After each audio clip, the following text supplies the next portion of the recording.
Hey, Mr. Lamb, how you doing? Good. This print is better, but see,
have a quorum, very unfortunate, but we hopefully will have everybody here soon and be able to make, okay, we're gonna do a quick pause because Nick Neptune just walked in.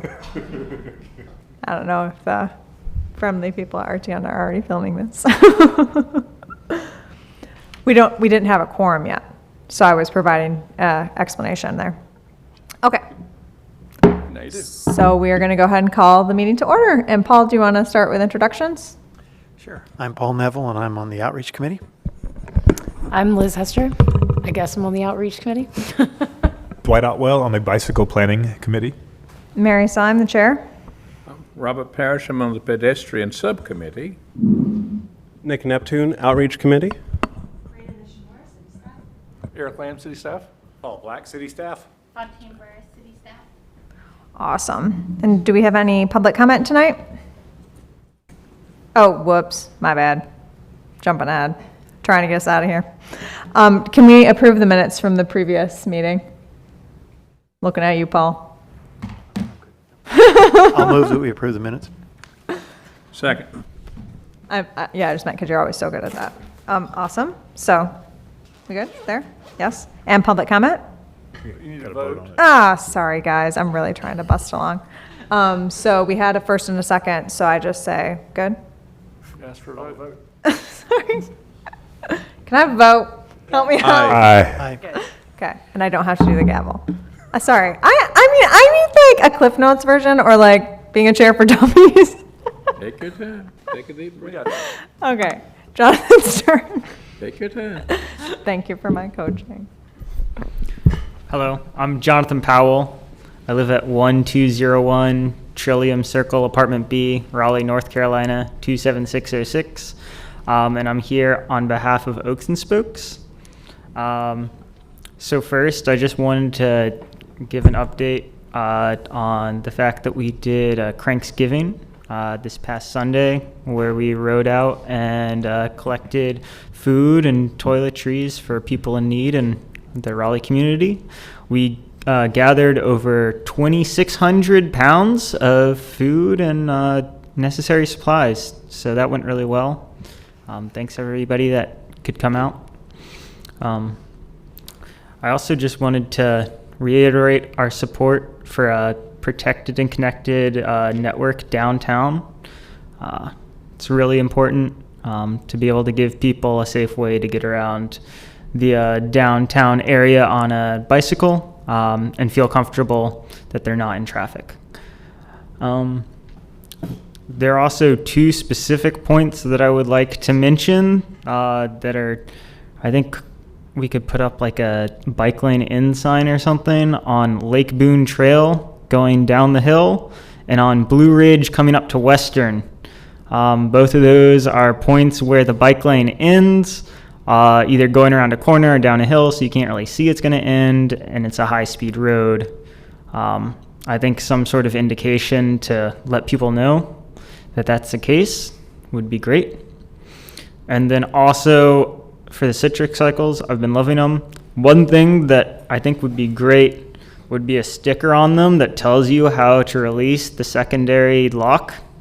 Paul Black has seen me try and unlock it when I didn't know what I was doing, and I failed miserably several times. And then as soon as it was explained to me, I could do it immediately. It's pretty unintuitive. You have to lift up and then out. You lift up, it like tells it the lock to drop, and then you can pull it out. I think I've seen the posters at like the temporary stations that gave the directions, and it made it clear. So if we could just do something like that as a sticker right next to it, I think that would be really helpful. And then thank y'all. Thank you. Okay. Staff reports? Good evening. A couple things to report on this evening. First, just nothing much on the council front. Just FYI, the new city council will be taking, they'll be inaugurated next week, and not next week, the first week of December, and then the first Tuesday in December will be the new council taking their seat. There's only one council meeting in December, and then they'll get started in earnest in January 2020. Fontaine, updates on bike share? So we just completed the site work for the Dix Park Station. Could you speak up a little? Sorry. We just completed the site work for the Dorothea Dix Park location. That was completed last week. We anticipate installing the station in a week. We have to let the concrete cure before we can place the station down. We also received our last set of permits for Pullen Park, so that's the last station that needs to be completed, and we can hopefully begin that work later this week or beginning of next week. You had mentioned previously, I think, to us that not all the, because of some changes in inspection with making sure that they're plugged into do we have any updates on that? I believe 15 have been completed, and they're just Okay. working through getting those connected to the grid. So 15 out of 30 are now connected? That's great, okay. Personal thank you for corrections of the installation at the farmer's market. The 2 rows of bike stations were so close together that you couldn't put the tires of ones opposing each other and locked. It just needed to move them back a couple inches. Within a 2 days of reporting that, it got fixed, so thank you. Awesome. Yeah, That was a shout out to our operations team for quickly responding to that. Core Logistics did a great job in fixing that. If you're not aware, our master vendor for the program is Bewegan Technology, and they're out of Montreal. They have a local group on the ground here called Core Logistics that's responsible for the day-to-day operations, handling the rebalancing of bikes and handling all the maintenance associated with the bikes. And they have been extremely helpful during the installation process and helping out with some of these things as they've come up. So we've been very happy with them. I do also just want to share, I don't think I shared it during our last meeting, we have already surpassed our estimated number of rides for the year in the first 7 months, so we're excited to have hit that benchmark. We've also surpassed our estimated rides per bike. The business plan anticipated 0.3 rides per bike per day. We are currently averaging 0.7 rides per bike per day. Be nice So to get to that double 7 what- rides per bike per day, maybe someday. Yeah, and just for comparison, for history, we conducted the original feasibility work for the bike share program in 2014 and developed the projections for what we thought we would be doing in terms of business over a 5-year period and we're in year 1 right now with the start.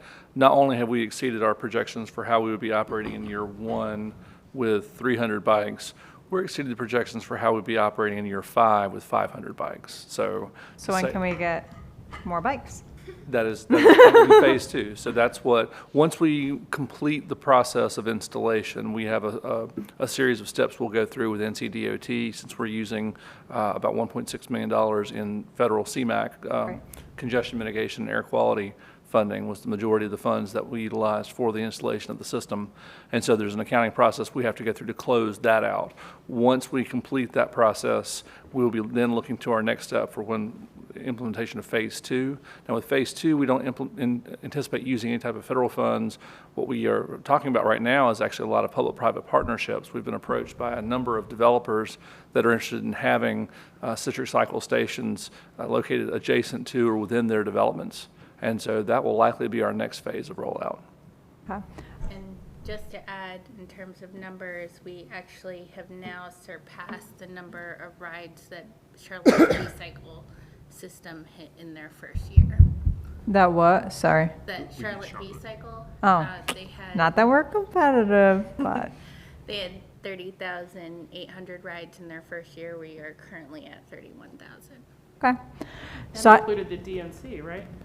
They rolled out that in time for DNC to meet. They did, but Charlotte. they were forced to pull the bikes out during, ironically, they completed the installation, and then for security measures, the Secret Service required the entire system be removed from downtown.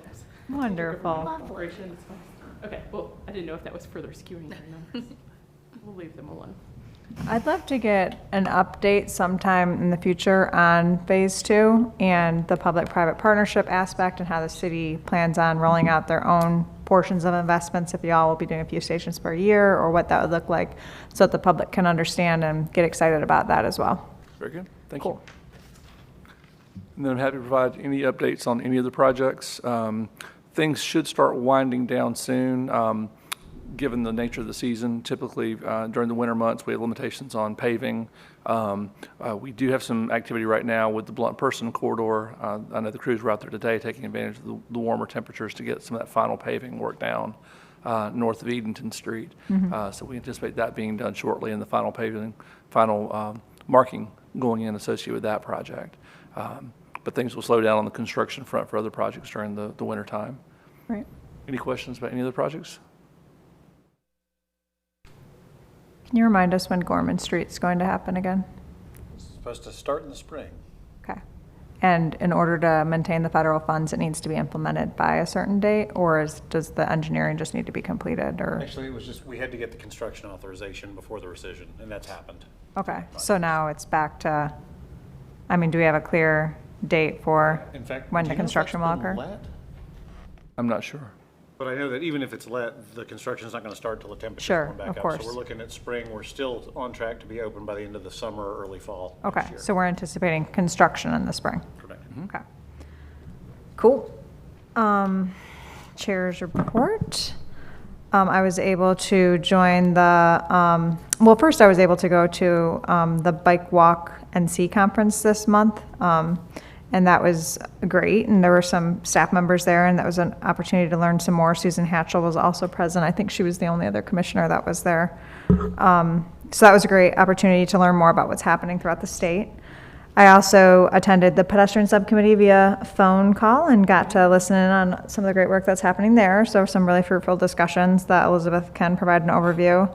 I know community outreach met. I unfortunately was unable to attend that one. And additionally, I attended the bicycle planning committee, and Dwight will provide an update on that. Bicycle planning committee? All right, I'm up. So we met on, this would have been October 21st. And the first order of business was Mark Holland from the planning department and the bicycle update, the bicycle parking update. So I believe this was TC 1D-18. It might have gone before the planning commission by now and is supposed to go to city council soon. Current policy calls for one bike rack for every 5,000 square feet of field space. And this works well for everything except like Capital City. What's the name of the soccer fields? The Giant soccer park. the giant soccer, the Castle Soccer Park, where Lots of field space. they would have to have 400 bicycle spaces to make this policy work. So they wanted to revise policy. The subcommittee looked at it and thought it looks great. Their new policy is the new proposal is for one rack per field and one rack per court, with a minimum of 4 bicycle capacity for any installation. And I think 4 racks, so 8 bikes. 4 racks. Okay, I think that's Okay, what- so a rack is considered 2 parking spaces, okay. front and back. I think it was 4 racks, so 8 bikes, Okay. but Excellent. Well, good. I was wrong. That's even better. So, but we voted to approve this policy, or we voted to endorse this policy from the Bicycle Planning Committee. So I would like to move that the BPAC endorse this text change. Second. all those in favor? Aye. Aye. All right. So We also had a I'm couple sorry. other things. Just one other thing. Let me check my notes here. We talked about bicycle count and pedestrian counts, and we gave feedback on feedback on different ways of presenting the data from the different counters spread across the city. And tonight we will receive a expanded presentation on that from staff. All right, now I'm done. I'm just going to say, I don't believe we have somebody who's currently the lead chair with the Community Outreach Committee. So that's something we can finesse over the next month to determine if anybody would like that leadership role. But in the meantime, how should we go about for reporting for that meeting? You can ask for a volunteer from the committee. Can we have a volunteer from the committee? I think Paul and Nick were both present. I'm happy to volunteer. Go, man. It's happened so fast. Well, I'm happy to share that the outreach committee got together on the 18th of November at 6 o'clock at Transfer Company within the Work Hall. And, we had Paul Neville and Fontaine Burris on behalf of staff there representing the city.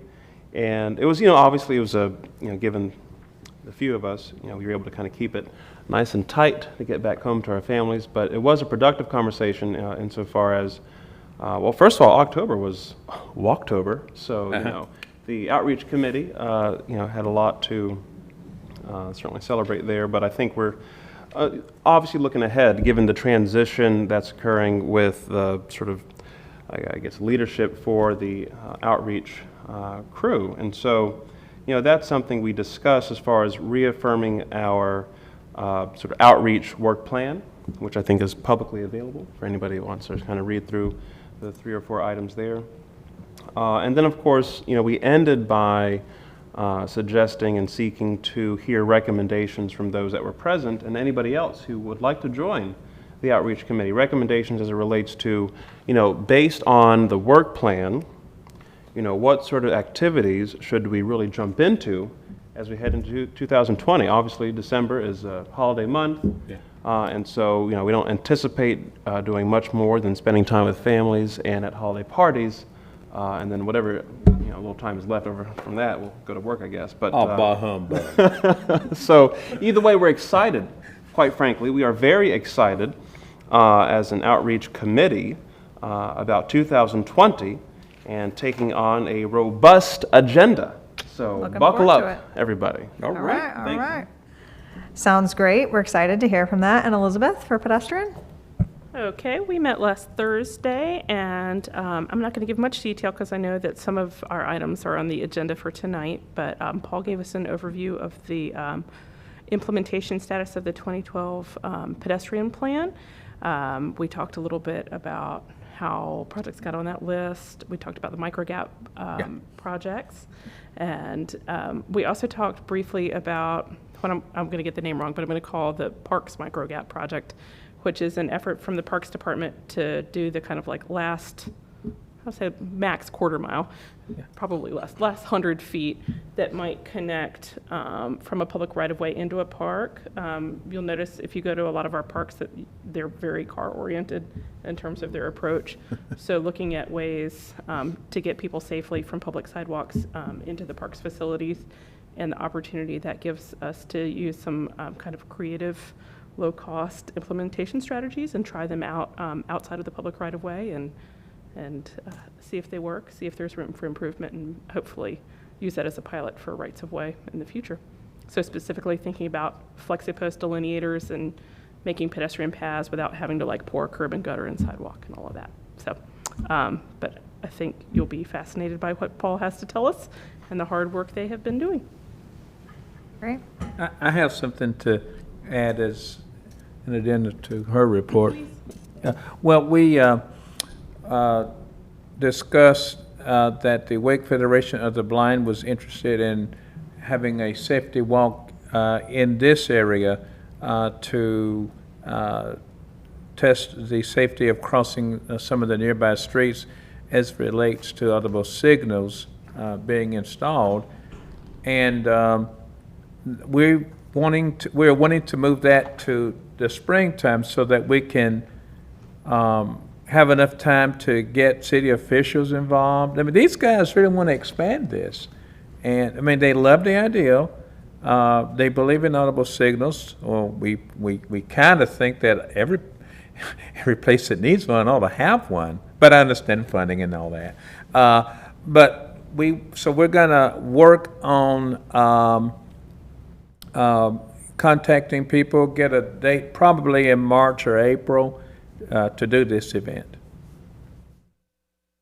Okay. And do you anticipate that you would need staff support for that, or how are you? Oh yeah. How would y'all liaise? We would love for staff to come, and they're wanting to involve. I mean, I was thinking of our local chapter of the blind, maybe, but they want to expand it to several more organizations of the blind to possibly send a representative at least, or to come and get, contact city officials, heck, the mayor, So, Write your senator. yeah. Well, they don't So really we'll make see how it decisions works about out. municipal Office right near sidewalks, us. but, okay, awesome. Well, wonderful. Can you keep us updated on how we can support that? I will. Okay, wonderful. Good And my collaboration guys for will both. ask me how you doing, so. And so the pedestrian subcommittee will be kind of helping to coordinate on that? Oh, I well, think we yeah. can, but I think it might be a nice collaborative With Yeah. outreach? with outreach. Yeah, I Right. was thinking that too. Yeah, because outreach committee had discussed doing some walking audits, so this could be a way to go with a targeted population of folks. I got this one guy coming on my board.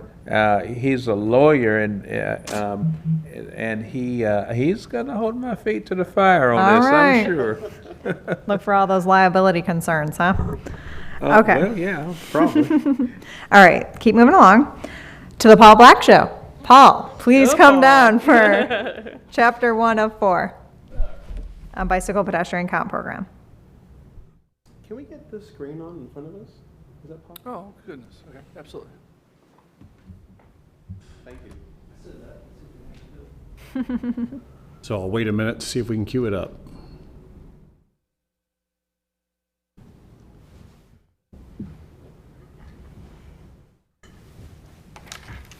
Is it working? Yes. All right. So, good evening. I'm going to breeze through. There's a lot of stuff on here, but I'll go as quickly as I can. And if there's any questions, just stop me. So, the first thing I want to talk about is the Bike and Ped Count program. I think Mary came last month while I was out. So, this is my penance for not being here last week or last month. And I was having fun taking pictures of bicycle infrastructure overseas. Everyone else is taking pictures of old buildings and castles, and I'm taking pictures of paint on the ground. But I've got some great stuff that I may bring to something informal at some point if anybody's interested. But in terms of what's here tonight, this is a follow-up on what you saw last month with the actual counts. This is more about the count program, sort of how do we want to deploy this in the future? Where do we need counts? What are we trying to get out of a count program? And I'm not looking for a vote, but just rather than Paul thought of something and we're going to move forward, I want to say all the brain trust here is going to give us a better product than if I just think of something. So I'm looking for some mechanisms to try and steer what we want to do. So you've seen the prototype reports, and we do call for something larger in the bike plan. We currently have 17 locations in the city. Some of these are parks and recreation. The others were installed by the regional organization, Capital Area Metropolitan Planning Organization. The Campo counters are on street for the most part and will revert to us at some point in the future. We do have some money in the budget to deploy additional counters. So I know you can kind of take a minute and take this in. We are pretty well endowed sort of around NC State campus, and it looks pretty good going up sort of out toward Crabtree. But you can see south and southeast Raleigh and east Raleigh, there's not a lot. We also haven't had a lot of infrastructure out there yet. Talking with Parks and Recreation, their interest in the Neuse River Trail has been where they have a lot of user volume. It's sort of their thing is they want to know where they're starting to approach capacity and might need to be making investment. That's part of what we want to know, but we also want to know just sort of what does the general network look like. And so they may not get counters down there in the future. That's one of the things that we might talk about is, are we interested in putting some of our infrastructure on Parks and Rec facilities if Parks and Rec doesn't have an interest? Those are the kinds of bigger questions we're looking for. So short term, we do have a little bit of money in the budget. I've worked with our repaving folks, and it sounds like they can pretty easily and cheaply integrate some counters as part of the repaving. So just as we kind of opportunistically have gone out and tried to do bike facilities, we can go ahead and let them know up front that we might want to put a counter on some of these. And I've been working with them to identify at least 2 sites where we can do that, maybe 3. And it'll be a matter of space. So we can identify where it's a good fit for the program and for the network, but then we also have to find actual locations where they can be put in. And a great example of some that we've done, if you've ever ridden on Rocky Branch coming out of Boylan Heights where you come off of Cabarrus and you get onto the pedestrian only section up toward the prison and the light to go over to Dorothea Dix, there actually is a counter just on the backside of the bollards under the railroad bridge. If you've never noticed it, it's there. There's a little wooden post, and there's a couple of little diagonal or diamond-shaped loops in the pavement. There's another one as you go further up in Dix Park. That's a Parks and Rec counter on the same Greenway facility. We've got some on road. There's one on Hillsborough Street in front of the YMCA, Eric. Is that correct? In that general vicinity. And it's one of the highest counts on our system on the on-road network. Right now, it's averaging around 400 cars a day. I think you saw that in your last one. And we want to know what makes a successful place to put a counter. It doesn't always mean high counts. Sometimes low counts also tell us things about our network. So looking for that kind of feedback. For the short term, we're looking at moving forward with at least a couple of potential counters with repaving. And we're looking at some of our projects that are coming online as capital projects in the near future as well, and seeing if we can't go ahead and get counters put in as part of that. Longer term, what are the things we're looking for? Well, right now we're at the first bullet. They're easy and cheap to install. We're new at this. We need to sort of not do difficult things right off the bat. But after that, what are the things we want to look at? Key junctions and bridges. We know that at bridges we're going to get higher user counts because that's a choke point and everybody needs to use a bridge. Are there any known commute or high traffic routes on the bicycle side? On the PED side, special event generators, things like concerts at Red Hat. What does that do to the pedestrian counts on those sidewalks, and what does that mean as we start getting actual numbers? And then geographic equity distribution is another. And in the bike committee, what about safety? What about crash locations? Does that have implications for a count program? And that's the kind of feedback that I'm looking for. And you don't have to tell me things tonight. I want to get it in front of you and just sort of let everybody think about it. We'll be developing this program probably over the next couple of months, other than identifying a couple of short-term locations and trying to make that part of the plan get implemented. So longer term, again, do we care about greenway counts? That's one of the things that is kind of a bigger policy question. I have talked with Parks and Rec staff, and they're like, if you're willing to pay for the counter, I don't see why we'd have any problem putting it in. But again, that might be something also that BPAC would want to talk to their counterparts with on the park side before we go any further. Everything else is pretty straightforward. If we put things on NCDOT facilities, it is a bigger lift. We have to deal with encroachment agreements and other things. So if we do it on city streets where we're doing our own repaving, there's some really low-hanging fruit there. We're going to pursue that in the next year. Same thing with some of our capital projects. And then after that, though, we want to have that bigger picture. So are there any comments, any thoughts? Yeah, how granular is the data you get from the counters? Like how timing-wise, like how? So it actually goes through a data scrubbing and normalization process at the Institute for Transportation Research Education at NC State. But we're actually looking at, we can look at really granular data down to the hour by day. But we'll always take that with a grain of salt. We had one count on the Walnut Creek Greenway near Lake Johnson that popped up like 28,000 users on a Saturday. Probably what happened is an insect got in the counter, or the moisture got in. So they go and scrub those weird data points out and look at how to normalize it, and we get sort of a sterilized version. But what we're looking for are, where do we have commuter patterns versus recreational patterns? Where do we have special events? And we are able to get into the data and see that. Yeah. We're generally aggregating on a monthly basis by time of day and by day of week. Paul, how does the counter know the difference between a pedestrian and a bicycle? Right now, the inductive loops in the pavement count the bikes. So if you have a carbon bike with very little metal, you might not actually set it off. But in general, anything with any amount of metal, even an aluminum bike, will set those off. And then the PED counters are infrared, so they're counting people passing by. If you look at the posts, there's just a little tiny hole in there, and that's actually the infrared piece shoots across and counts. Now, if you're walking side by side, it may only count one person. It's going to see the person closest to the counter. And part of what ITRI does is they go out in the field and take periodic samples to go back and correct for that and say, for every time that happens, we know that we sort of have to have a correction factor of point something, and they will apply that to the numbers before we get it. Now, this may be more of a technical question, but like I would walk a route probably twice in one day or several times in 1 week. Does it take into account that people walk multiple times in the same area? The counter doesn't care. You're still a count. You're still generating traffic. Okay. I mean, just like for a car, if I go back and forth over the same intersection a couple of times a day, I'm still generating traffic volume, and that matters to the engineers who have to size the road correctly. Huh. I wanted to comment and then ask a question. They're very unobtrusive.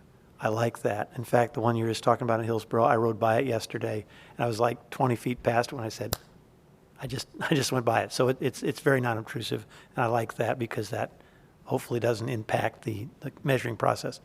The question I have is that on the map, it looked like a significant number of the counters were actually on the greenways, Yes. and yet the Parks and Rec Department is not actively funding this program and only looks at the numbers if you want to share with them. I would hope that we'd have a cooperation between the two departments. Oh, we do, and I don't know that they're not installing them. It's just in terms of priority, I pointed out that we really don't have many in that part of town, and I asked about some locations on the Neuse River Trail in particular, and they said it wasn't sort of high on their priority list because of the low volumes. I know that anecdotally, a lot of cyclists will actually avoid the high volume areas just because lots of dog walkers, things that are going to slow them down, and so. But we have no data to get anything beyond the anecdotal evidence, and that's where we can look at, I guess, Strava heat maps or some third party to try and see what is going on, and see what we get. But it would be nice to have at least a couple of counters, and so I looked at again the junctions where Neuse River Trail meets Crabtree or Neuse River Trail meets Walnut Creek might be places we'd care about because you're going to be able to get funneled down counts. One other reason that you see counters on the Greenway it's very easy. We know there's things like on Hillsborough Street, are we going to get cars encroaching that will inflate the counts as they come out of the parking spaces? The one that's on Hargett right now, the Sharrows are actually pretty far out in the lane, and if you're following where the Sharrows want the bikes to ride, you're not going to cross the inductive loops. So again, this was the first installation. Campo was the lead, and they sort of they're trying some things out, and now it's up to us to sort of say, are those counters doing what they're supposed to do? Are they capturing the bikes coming down Hargett Street? We don't know yet. That's part of this experience. It might be nice, I know that we're looking for opportunities to install these when we repave, but I also know when we repave, we restripe. It might be useful to look at ways that we can get pre and post counts for infrastructure improvements, just to kind of measure our success.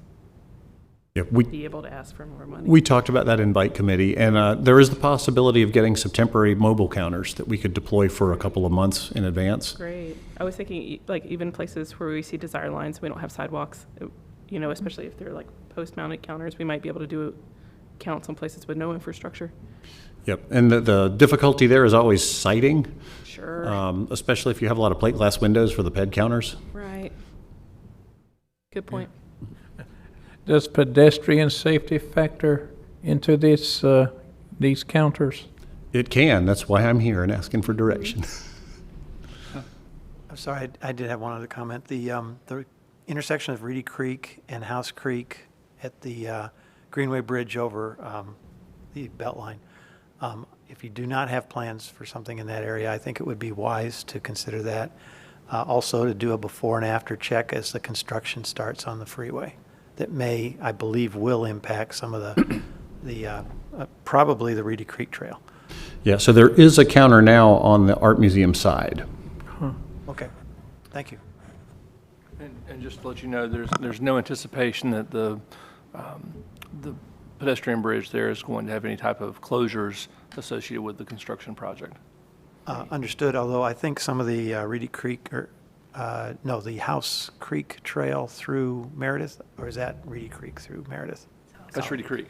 Reedy Creek, there's some concerns about the section parallel to 440 there possibly being cut or rerouted during the construction. There may be some periodic short-term impacts associated with construction, but the DOT is committed to trying to keep that open because they understand the volume involved with that. Yep. But before and after counts would be helpful to see what the true impact is for bicycle and pedestrian use of that. Totally. I think in the back of my mind, I'm thinking about how we can form partnerships with other entities like our transit. As we have our BRT corridors go down, we could have abilities to implement some of these. I think they're about $5,000 per counter, right? So it's not super expensive as far as infrastructure if we're doing this, in a way that's very intentional. And along with the Parks and Rec, I think that if we want to look at Greenway facilities, I would like us to be looking at the on-road connection point and not the Greenway itself, because I think that is, right now it is a Parks and Rec asset. And I think that we should definitely be thinking about collaborative opportunities, but more so I'd like us to be thinking about our on-road portion of that and how that feeds into and can help create more demand or flow on the greenways, et cetera.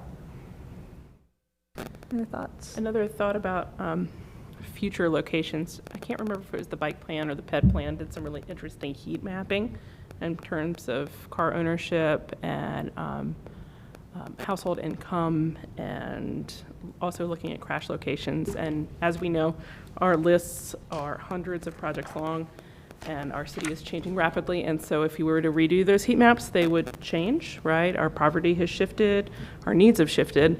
And so it might be, and those maps are fairly easy to update if we have the data, or the GIS data. So might be an opportunity to look for like where we might have shifts. I think we can intuit it, but it might be a good way to prove it. And also parallel to that, knowing how walking and biking patterns can shift based on socioeconomic income and heavily trafficked roads versus not heavily trafficked roads in terms of perception of safety. So some ways to even like, you could even do like counts on 2 parallel routes to kind of test patterns before you do infrastructure improvements. I'm thinking specifically about the BRT corridors there and whether or not there should be parallel routes prioritized or not. For pedestrian facilities and for the first mile, last mile type of conversation on the parallel. And I mean, you know, that gets into like, my brain goes into a giant jumble then, because then it's like, well, then it's going to impact land use and, you know, poor people are going to have to move. And, you know, so does that change behavior patterns and use patterns and all of that? But yes, I think a lot of first mile, last mile planning around BRT stops needs to be sensitive to, I guess, like the microclimate. And so that gets back to your question for us, which was some of the things that you could use as far as your prioritization for implementing these going forward. Exactly, and I think a lot of it's going to be captured in the minutes, but if there's any other ideas, feel free to just email me and let me know. And then once we have something a little more formalized, we'll certainly bring it back to the committee. Okay. Just a quick note of thanks too. I think it's awesome that we have so much more data. You guys have been really doing some heavy lifting on mapping sidewalks and getting these counts and right. It's really such a big deal to have this, to have data, because we haven't to date. I mean, this is our first batch of tracking, right? Yeah. With this Campo Permanent count stations, that's right. partnership. We've done spot counts in previous locations in the past, but this is our first attempt at really getting a sustained, Yeah, it's larger really data important. set. And Paul mentioned ITRI. You know, ITRI is working to be a central repository for that information across North Carolina. And so part of this effort will standardize the data to match what Greensboro and Charlotte and Winston and Wilmington will all be providing. So we'll be able to see our data relative to these other communities as well. Okay, that's great. Yeah, and there are counters directly adjacent to us that aren't covered here, but Cary has some, Wake Forest has some, Apex has some. I don't know if Nightdale does. And do we have systematic ways that we're all communicating on that, I guess, via Campo? Yeah, and ITRI. Right now. both. Well, through ITRI, but Campo had been the initial entity that, so. Correct, at least for this region. As far as, I guess, I'm talking about like strategic planning efforts going forward, if we're identifying corridors, if Cary is doing counting and we're doing counting and Nightdale's doing counting, are we all talking about how that feeds into a system for transportation? I think we're out in the forefront there. Okay, so that could be, I don't know how that would be facilitated, but, I know a guy at Cary. okay. Yeah, a few, right? Cool. Rock on. Moving on to pedestrian plan implementation report, Paul. Oh, I did have one more slide. Yeah, downtown probably will have some, in terms of criteria, downtown might be different. This is that thing I was telling you about on Hargett Street. You can sort of see, there's where the loops are, where it's just colored, and you can see the white stripe. There's actually another Sharrow just off screen that's under a tree on the aerial photography. But if you follow it up, that's where the Sharrows are placed, and you can see, so technically the bikes are probably going to be just outside where the loops are. And so those are the kinds of learning experiences we had with this first round with working with Campo. And I'm gonna try to see if I can't get a camera out there and see, is it a problem? And if it is, how much of a problem is it? So again, it's a learning experience, but I'm itching to have more data. Speaking of which, we also have a brand new crash data as of today that got released from the state. So the next round is in from the previous year. All right, on to the next thing, the 2012 PED plan. And yes, it was updated, but I wanted to go back to the original list to sort of see how are we doing in terms of knocking things out. We've added some projects to the list. Some of them are capital, some of them have just kind of bubbled up organically. But of the original projects that from 2011, when we started the 2012 plan, we've got 18 that are complete and a few more that are very nearly complete. There might be one small piece missing. We've got another 26 to 28 projects that are queued up already that are at least in design, if not further than that, and getting ready to go to construction in some of the cases. And then again, we've got some of those new projects that did not appear in the original plan that have bubbled up for other reasons. So they can be ancillary to other projects. And so you might see where, well, why did project number 166, priority get built? Well, because maybe that was a number 7 priority on roadway, and we went ahead and piggybacked the sidewalk when they were doing the other project. And others are there are things related to other departments that might be priority for them, and we're trying to get that economy of scale and go ahead and get the sidewalks put in at a lower cost with another project. So of the top 20 projects from that original ranking, I don't know how well it translates. I know on the screen you can't really see, but there are projects that are highlighted in green. They are Martin Luther King Jr. Boulevard from Peyton to Glenbrook, Clark Ave from Woodburn to Bellwood, Buck Jones, which was an entire streetscape from Jones Franklin all the way to Interstate 40. Raleigh Boulevard from Crabtree to I-440 and New Bern Avenue from Poole to Raleigh Boulevard are all 100%. And then we have a few more that are very, very close. Capitol Boulevard from East Millbrook to Cavalry is 98%. There is a small micro gap near one of the driveways. And there is one other here at 94%. New Hope Church, there's a section near the railroad tracks and one property on the south side that is missing. So we're actually doing pretty well with the priority projects. There are some that are highlighted in blue. Again, you can't see it very well on the screen. Number 1, Green Road from New Hope Church to Green Oak Drive is in process. It was actually ready to go, and it's being bundled with another roadway project on New Hope Church, again, with the effort to save money and get more competitive bids. But this one is moving and should be hopefully under construction within the next, 2 years, maybe 1? I haven't followed New Hope Church as closely, but it's tied to that project. New Hope Church will be under construction next year. There you go. So the old number 1 priority will be moving. And then there's another section of Capitol Boulevard from I-440 to Brentwood that's in development right now, and it's looking to be spring 2020 to get started. There's a few others down here, another section of New Bern Avenue, another section of Raleigh Boulevard, Poole Road, which I think we've seen, Rock Quarry Road from Bart Street to Raleigh Boulevard, and then Blue Ridge Road from Western Boulevard to Hillsborough Street. This includes a standalone pedestrian bridge. Is that right? Or is that the southern side? I'm sorry, that's the southern side. It's 70% done, and there's a sidewalk on the west side missing about 2,000 feet worth. And that's one of our engineers' projects. Amy Billings, who came to you a couple months ago with the Carolina Pines, that's one of her projects. So Where are we gonna pedestrian bridge in when? Sorry. the pedestrian bridge is actually in design on Blue Ridge Road. It had been a lap project. We had some major cost overruns because of the pedestrian bridge, and we had to pull that project back, and it did not meet the federal rescission deadline. We are resubmitting, though. Over Wade Avenue. Right. There'll be a new pedestrian bridge parallel to the Parallel to existing the- Wade Avenue Bridge, and part of some pedestrian improvements we're making in that area. Yeah, it's still moving forward, so it's coming, A but it little bit was of more an eye roll expensive when than we're we saying thought. that. Oh, Robert's got a friend. So, when we're saying that it's over because of the pedestrian bridge, I think that there's probably the road was probably pretty expensive too. Yeah, oh, I know, and it's not over. Again, just we had to step back in terms of the budget that we had to work Understood. with. And we decided that the pedestrian bridge is really the key, and as long as we can continue to move forward with that piece and make sure that it connects on either end, that's worth pursuing, and that's what the design team is working on right now. Right. And then there's some more that are complete or nearly complete. You can, this list, pretty much everything here I've covered. And then there are some additional ones that were outside of the top 20. Again, they were part of ancillary projects to other things. And that's like Jones Franklin from Hillsborough Street to Western Boulevard. This is a little piece of sidewalk that was built in that sort of strange triangle that was created when all the roads were realigned. But there, it was on our plan, and it's 100% done. And you can see some of the others there if you want to read through. And I can provide the full list to any of the members that want to see it. But there are 240 some projects, and it's pretty intense. Can you talk a little bit, I'm looking at this, one of your columns that talks about bond-funded projects. I know that there was like a livability bond a while back. I'm assuming we're all through all of that. Do we have future bond-funded projects in the hopper, or are we running out of money?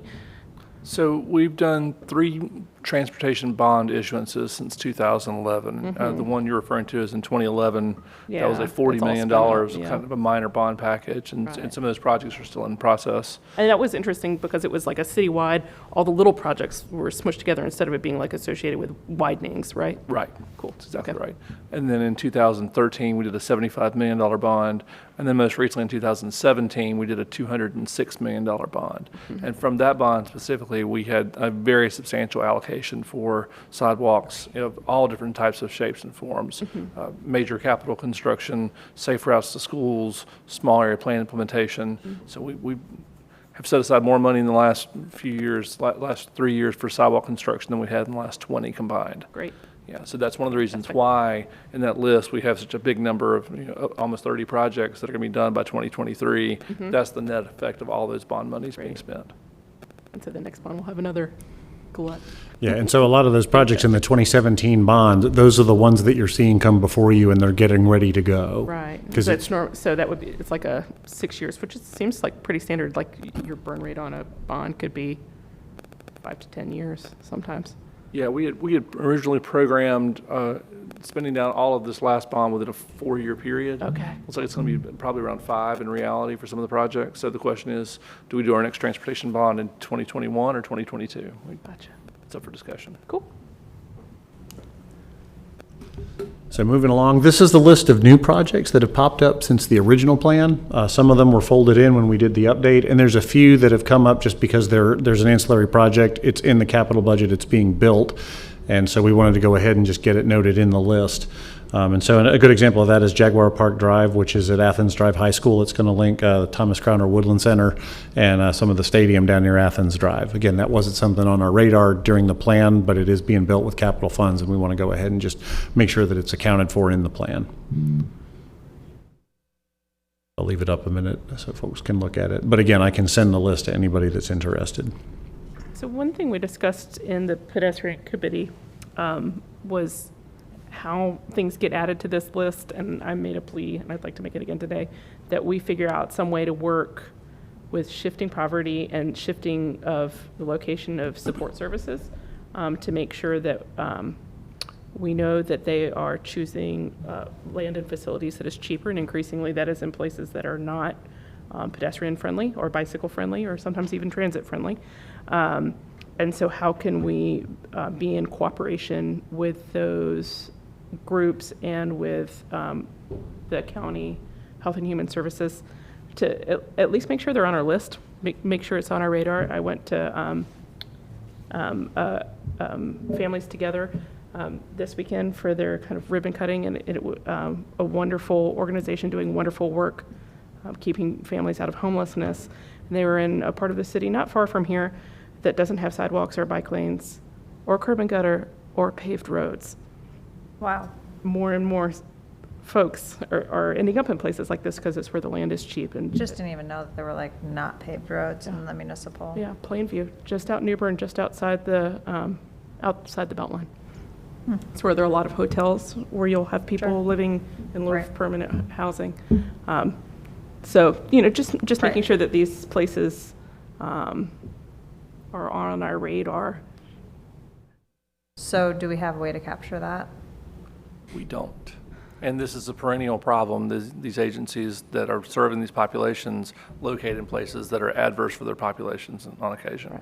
And we are happy to work with them as it comes to siting. Yeah. And work with them, but the economics of it, sometimes it's Yeah, trying to find where the cheap land is. We understand right. and respect that completely. Yeah. At the same time, it's really disruptive for us to have to bend transit routes Oh, or I'm sure. do new unplanned infrastructure for a Yeah. problem that could have been prevented by adequate siting. Right. Or I would say adequate funding. Sure, and so that kind of, that's a whole different discussion for sure, but how can we be thinking strategically and not in silos and making sure that all of our departments are talking to each other as we have critical services or critical populations? Yeah, not necessarily, understanding that it can be very disruptive.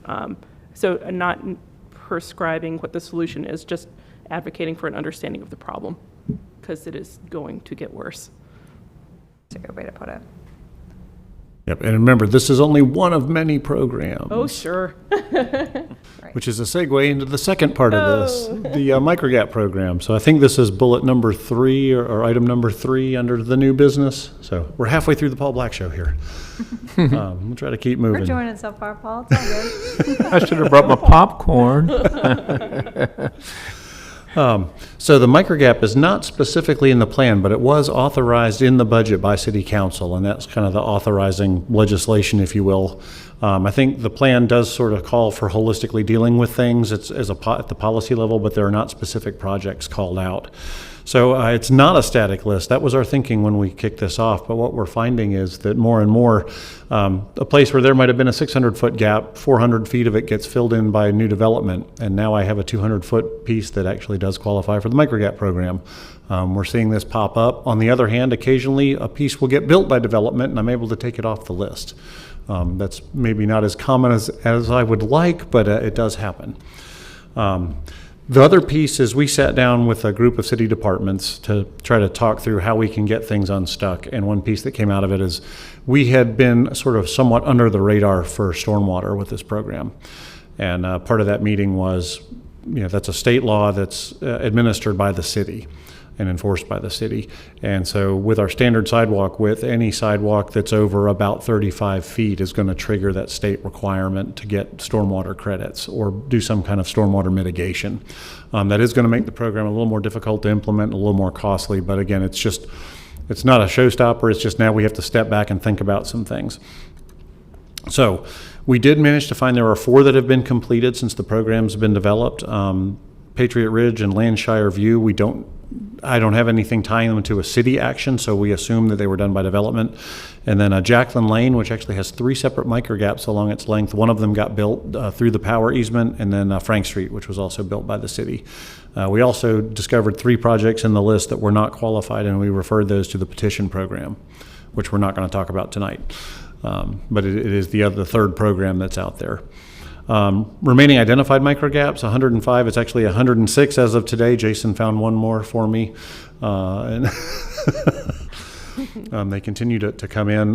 But we are working with the city units to try to complete 7 to 9 projects that fall underneath those stormwater requirements and to go ahead and have city forces try to get those done. We're continuing to follow up on that. They've actually been through a more rigorous design to try and see if there's anything, are there utility vaults, are there going to be vegetation issues or any kind of grading that's required. That may drop additional back out from that 7 to 9. Our hope is that they're all so small that we're not going to run into any of those issues, and we'll at least get some of these off the list. So stormwater, we're looking at a combination of buy downs or banking some kind of credit, or potentially bundling these with larger projects so that, say, when we do a New Hope Road widening, we say, can you go ahead and put this into the scope and ask your contractors that when they're out here pouring concrete for your project, they go by and they knock out 2 or 3 that are geographically close, and we account for them in the stormwater calculations as well. That's an ongoing discussion, but that's one of the ideas we're looking at. We're also researching any of the old plans to see if some of these sidewalks were actually permitted but never built. And maybe we took a fee in lieu or whatever the case might have been, in which case they're grandfathered and stormwater doesn't require us because it's already accounted for in the calculations for the development. And then the contracting environment continues to be a challenge. It's been a little bit easier with the slowdown at NCDOT, but I noticed the General Assembly found some more money for Secretary Trogdon last week, and maybe that's going to start to the slack will start to pick back up. But we are still looking at some of these things to try and get the program off the ground and moving again. We are still also working with the smaller contractors that Housing and Neighborhood has a list of folks that normally are subcontractors to larger contracts. But if we can keep the bonding requirements low, we may be able to have them come and do some of our work. And that's the end of 1, 2, and 3.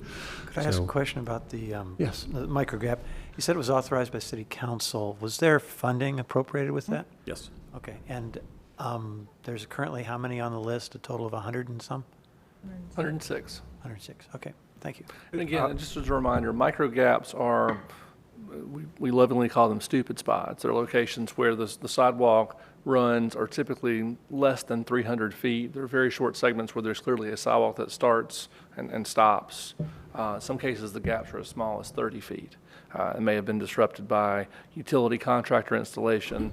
In some cases, they were overlooked as part of a permitting stage. We're trying to find and identify as many of those as we can. But these are small projects that we're ideally supposed to be easy to knock out. We are finding in some cases that utilities and tree placement is making those a lot more difficult, and those have to be then handled through a normal project development standpoint. How do you think the program is addressing the problem? Is it up to the task? Is it appropriately sized? Are you gaining on the number? Are you getting more to the list than we're knocking out every year? Is the problem just growing on us? Right. I think part of that's been the contracting environment. It's been we had the whole thing bundled and said, just go down the list until we run out of money, and we got crickets. So that was part of it. I think the other part has been that this seems like it should be easy, but what we find out when we go in there is some of these are really not easy. Some of them, they're where the creek crossing is, and so you're running into all kinds of constraints, and then you've got vegetation issues. Are we going to be taking out somebody's Bradford pear trees that are now 30 years old? Take them out. And maybe they'll be grateful, but maybe they won't be. And, we can't necessarily turn around and put like a 30-year-old, relatively mature tree for some of these suburban developments and put those back in. The utility stuff is just sort of all over. Do we have to move a pole? Can we get around the pole? We're looking for creative ways to try and solve the problem, but a lot of them turn out to sort of, when we get into the nitty-gritty details, they're not as simple to do as we would have thought. Some of them still are. Occasionally we find one that it doesn't need any grading, there's already curb and gutter, and we can go in and knock it out. And it's just a matter now of making sure we cover the stormwater piece.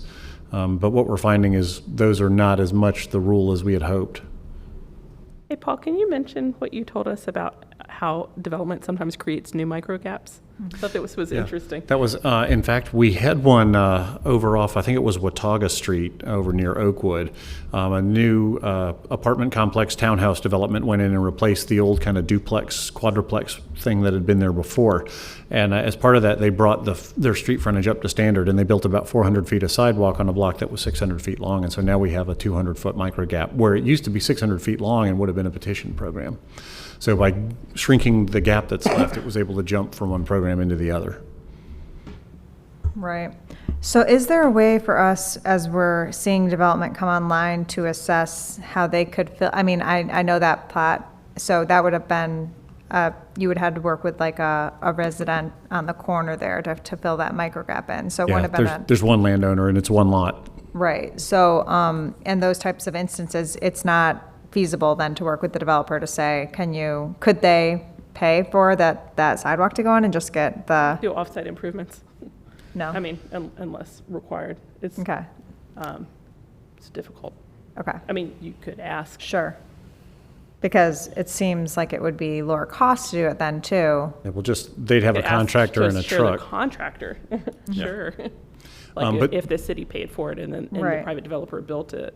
Yeah, and we Right. do have the money allocated by City Council in the budget, but we would have to have all the design and our stormwater stuff in place when the Right. contractor was ready to go. And the coordination is more of a lift than it would sound.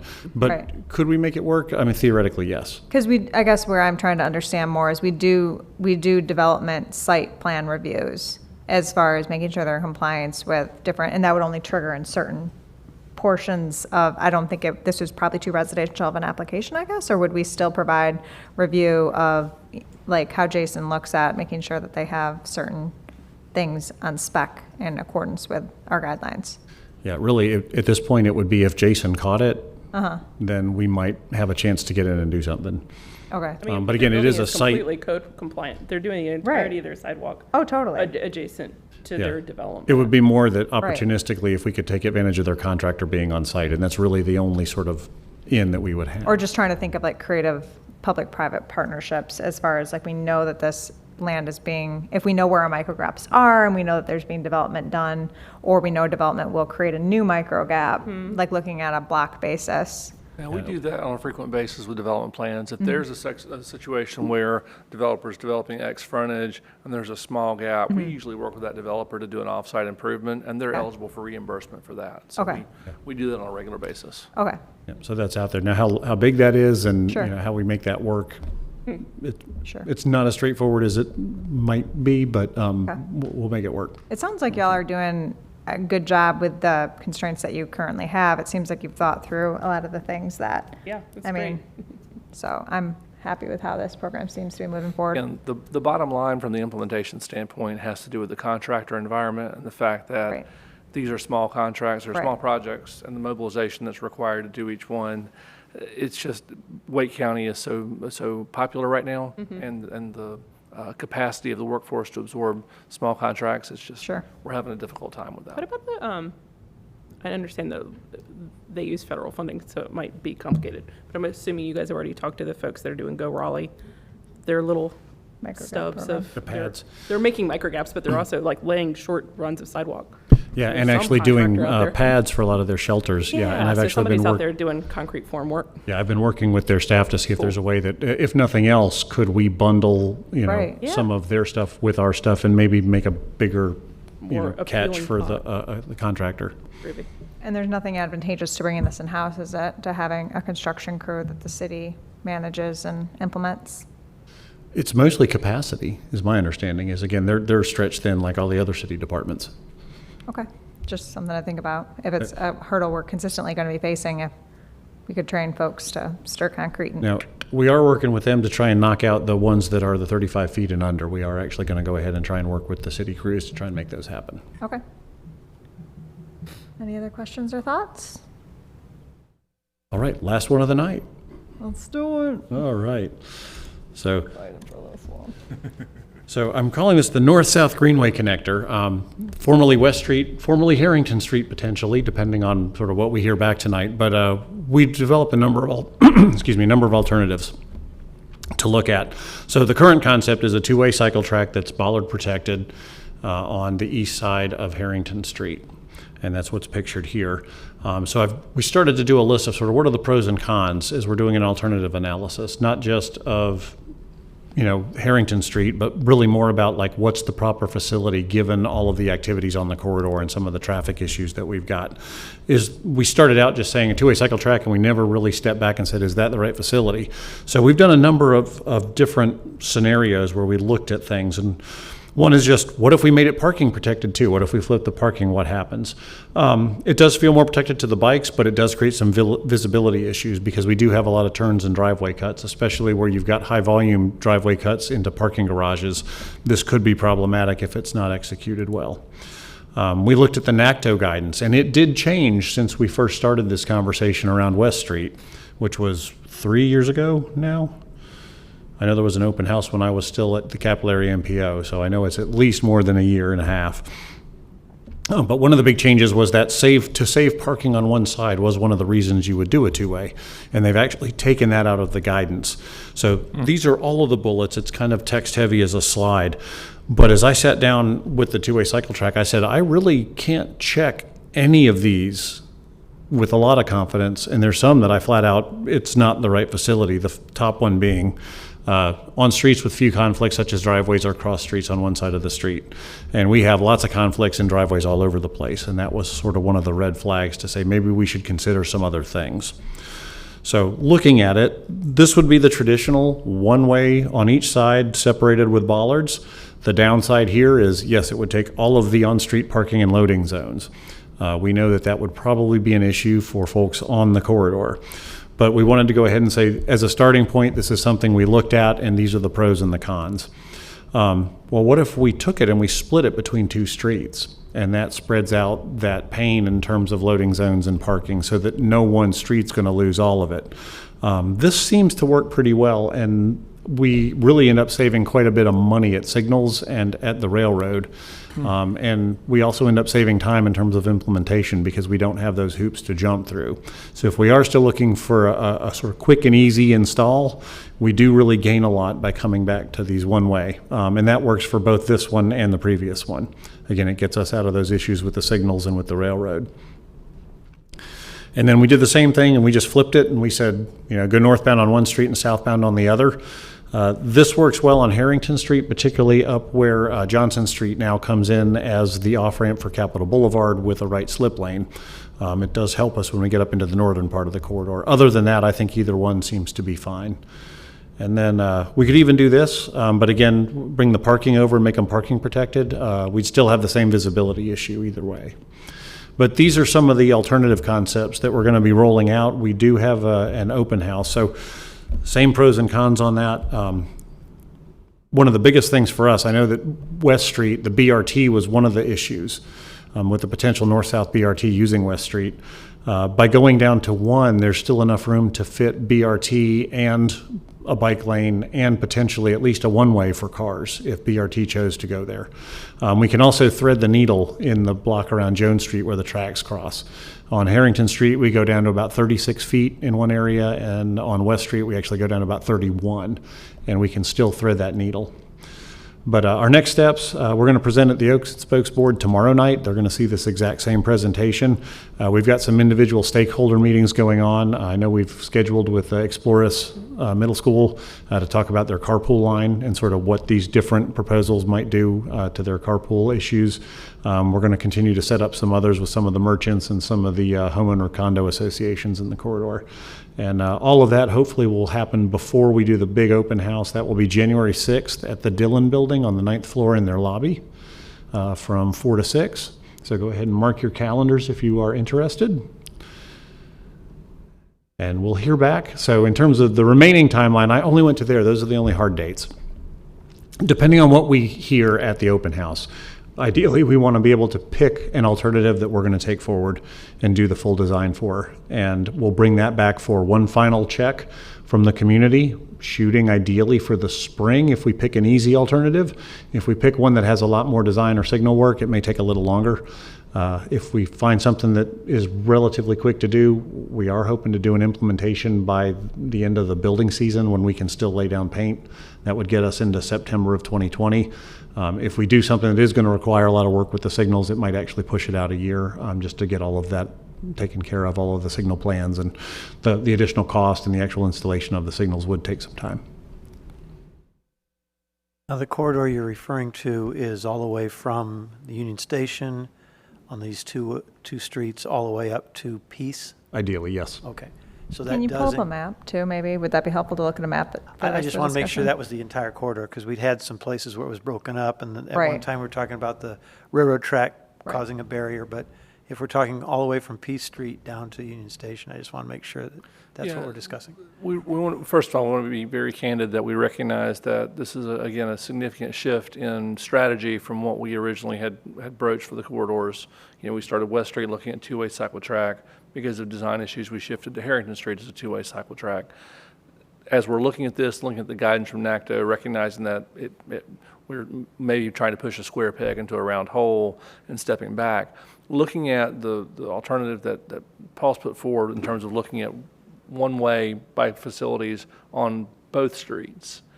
One of the things that does is it makes the installation much more conventional.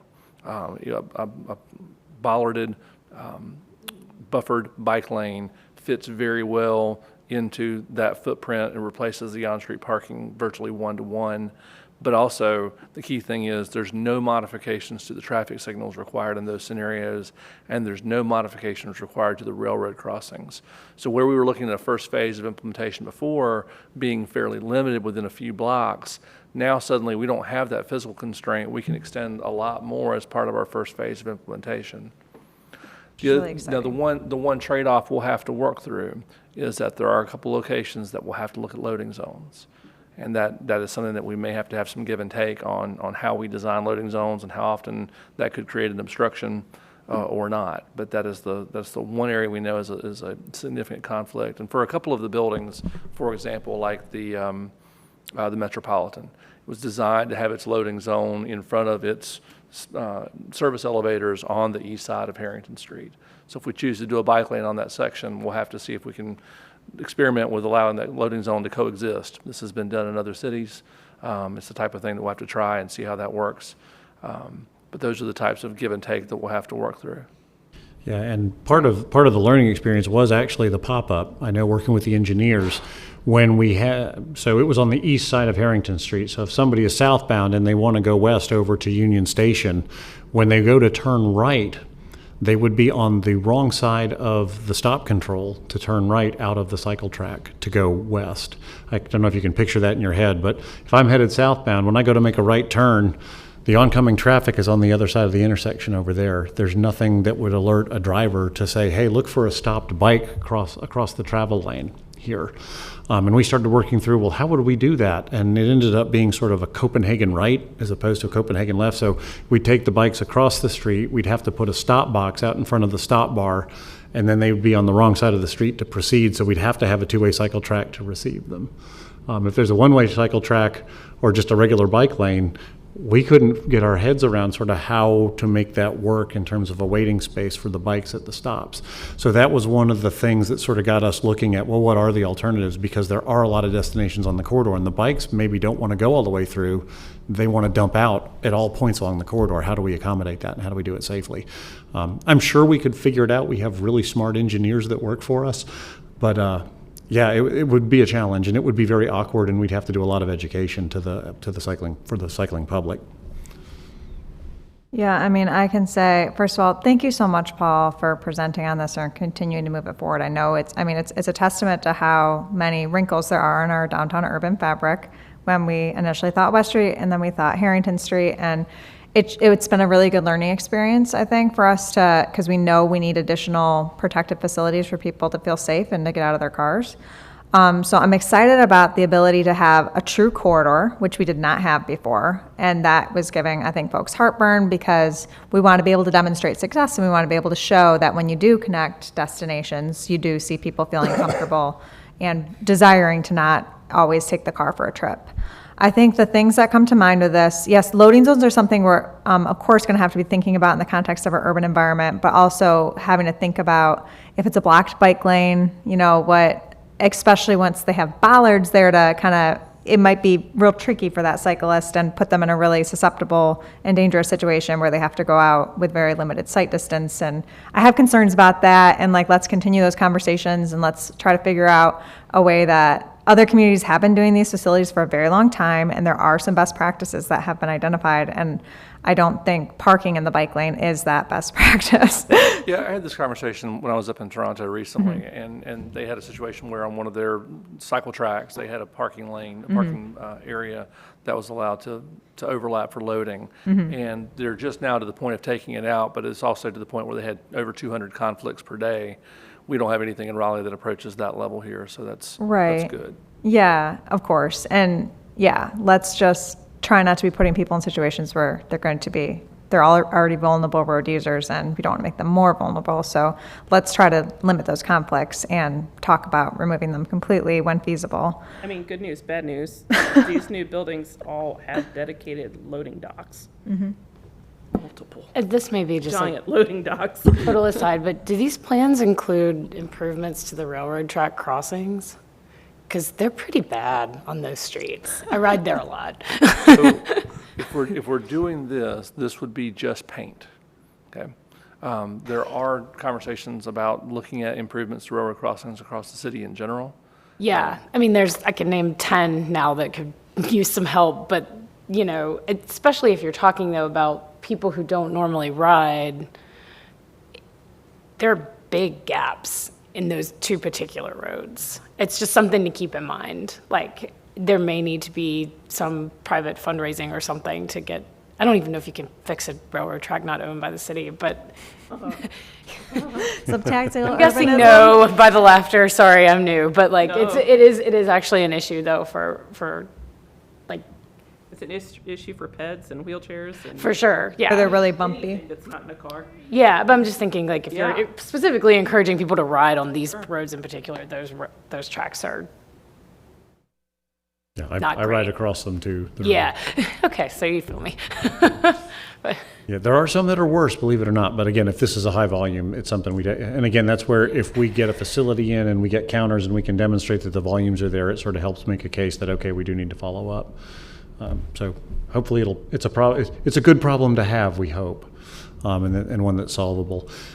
But I think in terms of alternatives, we're certainly going out to the public with a list of sort of pros and cons. They could still come back and say, we still want the two-way cycle track, and we're happy to do that. But we want to make sure that we've thought it all through and everybody's okay with the trade-offs and making sure we've done a good job of listing those trade-offs. I don't have a full menu of that tonight. One of our engineers is working on what all the different parking impacts would be. That's one of the number one things out of the internal staff meeting is we need to have that number. So we can communicate that out. And then just maybe even just back of the napkin, sort of what do we think the different costs sort of ballpark would be? And maybe it's in a range. Maybe if we do this one, it's 50 to 75,000. If we do this other one, it's more like 200,000 or 300,000. We know as soon as we start touching signals, the cost is going to go up. And we know that, and we know about what that costs. So we're going to try and get that completely ready to go by the time we get to the open house so that when the community's having the discussions, they've got a well-informed set of pros and cons, and we can talk about those trade-offs and ideally come out of the open house with a clear direction. In addition to timeline, identifying that as a trade-off as well. Can you make sure to include that as one of your Yeah, bullets? timeline and the ability to do a corridor long versus a part of a corridor in phases. Yeah, having been part of this conversation for about 4 years, I know that the biggest blockages for us not having this already installed was the traffic signal treatment on Edenton and Hillsborough Street, which are state DOT. And so this, I commend this plan because it removes those completely, which has been an impediment up to now. And always the railroad track crossing affected the decision one way or another, made it shorter or longer on our plan. So I commend these options and hope that we can overcome yet again and move forward, because this is something that a lot of people have been waiting for a long time. Right. And I think my final thoughts on this are, if we are going to look, if the public provides feedback that they would like to do the West and Harrington alignment, I want it to be very intuitive, that there are, that this is, if we have extra funds that are not being, could we use it for directional signage to let people know, like, if this is our urban greenway? I would like to be talking about this as part of an urban greenway and connecting it to the greenway system. And this does very nicely segue into Devereaux Meadows. As you get further up north and we talk about investments toward Dix Park, it could connect really well into those facilities. And I want people to be thinking about it, as an extension of that system. And I want them to be thinking about it as something fundamentally different than what we've done to date. So if we're thinking about maybe painting the entire thing green, the entire corridor, something really fun, iconic, and that gets people excited that it's something different than what we've done before, and that y'all are listening to the feedback that's provided, and here we are, we're giving you something different. And I think that could be a really cool way to show that there's a receptiveness there. Do you have any thoughts? Okay. I'm so excited, you guys. I'm so excited. All right. That's it for me. Okay, cool. Board comments? We don't need any action from us, right, Paul? No. Okay. I had one comment. I think it's about time for us to get back together with a cross committee with the Parks and Greenways. We've got two major greenways in our city, east and west, Crabtree Creek, that's had some major impediments, construction problems, and some deterioration over the past few years that have rendered a large section of it unusable for a long period of time. Right. And Walnut Creek Greenway, the southeast part of the city, between like the Wetlands Center and Wooddale Park area, Worthdale Park, seems to be deteriorating. And it would be good for us to get an update on some projects. I realize this is outside of the purview of Bike Ped, but bicyclists are using, as designed, these greenways as connectors and throughways, which we like as part of the city transportation grid. Right. And I think we've had some major issues in a number of areas. So I think if we could get a group from each commission together to go through some of the prioritization of projects, it would be helpful. And I think if the commissioners should be aware that the Parks, Recreation, and Cultural Resources Department is embarking on updating the Greenway Master Plan this year. And that's a fairly significant effort on their part, and to talking about projects and prioritization would fall very neatly into that. Yeah, and I mean, there was an effort as well to make sure that there was a touch point with, last year, Susan and I, as the chair and vice chair, did meet with the Parks and Rec Board. We did receive some directive from council at the time, I think, to scale back those efforts. That was the interpretation I had of our work plan revision. So I think that I agree with you wholeheartedly, and I think that there is a need to think about those.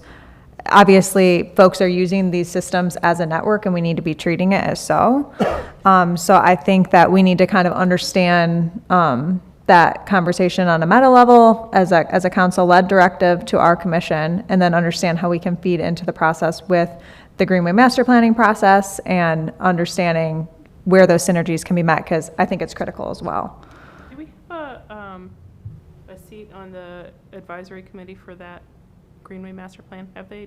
We have two. We have two. Okay. So Susan and Dwight are the two individuals, Great. and we have received an email initially that was coordinating, but I don't think we've heard any follow-up since. The council hadn't voted on it yet. Okay, great. So that should scale up soon. Cool. So if you have concerns, or if you're hearing feedback publicly with folks, please let Dwight and Susan know, and they can bring those concerns to that process.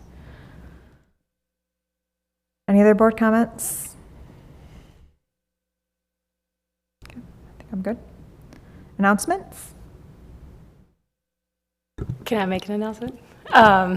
So for those of you who don't know what cyclocross is, it is an extremely amazing bike race, and Oak City Cycling Project, and yours truly is the race director, is putting on a Christmas-themed cyclocross race on December 15th. You can find the information on Instagram, Facebook, or I will be happy to share it with you. Come out, it's going to be weird. There's going to be Santa Claus. It's going to be... Is Santa Claus biking? Probably, yeah. Probably. So if you're ever interested in seeing what the whole sport is about, it's a great fun way, kids races. It's really, should be fun. Juniors are racing for free thanks to another local club who's sponsoring it. So I'd like to just put that on everybody's radar. Come to Spring Hill, which is adjacent to Dix Park, and watch us get muddy. Awesome. I have one additional comment. This Saturday, Citric Cycle will be in the Christmas parade. We invite any Who will be? commissioner, Citric Cycle. Oh. So we invite members of the public as well as any commissioners that are available to join us in riding in the parade. Wonderful. And I will email information on how to sign up. It is also on social media with a sign-up link. Cool, cool. I heard Santa's also in that, too. You know, Santa's everywhere. He's not on a bike, though, so, I mean, that would definitely be an amplification. All right, are we all done? Oh, One other project-related announcement, like I said, things are slowing down, but there are some project meetings coming up. The one that we have on our radar is a 25% design public meeting for Barwell Road. That's an improvement project that's just on the north side of Rock Quarry. That meeting is December 19th at 6 p.m. at the Barwell Community Center. thank you. Don't All want to right. forget turkey trots. Oh, yeah, don't forget it. I understand, for living here for 20 years, holidays people leave Raleigh, and yet there's going to be over 10,000 people doing 6 different turkey trots in the area on Dang. Thanksgiving Day. So I guess if you don't leave, you run. Yeah. So Okay. the big ones are the Ridgewood Shopping Center turkey trot. That's the Raleigh Turkey Trot, Wade Avenue, Ridge Road. It's an 8K, 3,000 people, and there's a kids run. Then there's Gobbler's Run supporting Wake Forest Boys and Girls Club in downtown Wake Forest. It's at 8 o'clock on Thanksgiving morning. That's about 2,000 people, and I don't think they've ever counted the number of children. There's a lot of kids runs too. Trophy is doing the Trophy Trot 10K again this year. It's sponsored by Trophy Brewing over on Maywood, but they actually will be running in Dix Park. They start on Good Road in Dix Park, 8 o'clock as well. Wakefield High School has a Skinny Turkey Half Marathon, 10K and 5K, starting at 7:30 on Thanksgiving morning. And there's also runs in Cary at Inside Out Sports, and Apex Community Park is sponsoring a 5K as well. So just incredible amount of activities on Thanksgiving. So there's no excuse to not have some fun before the football starts. There's an excuse. There's still that excuse. Thank you. Awesome. Okay, I think next meeting, thank you, will be held December 16th at 6 PM. Put it on your December calendars. December 16th. 16, okay. Thank you. All done. Meeting adjourned. Thank you. Still gotta finish my beginning. What's that? All right. Still need to finish my beginning. So Dwight, you're going to sit on the Greenway Master Plan? Mr. Nick's got it going on. That committee, boy, I tell you.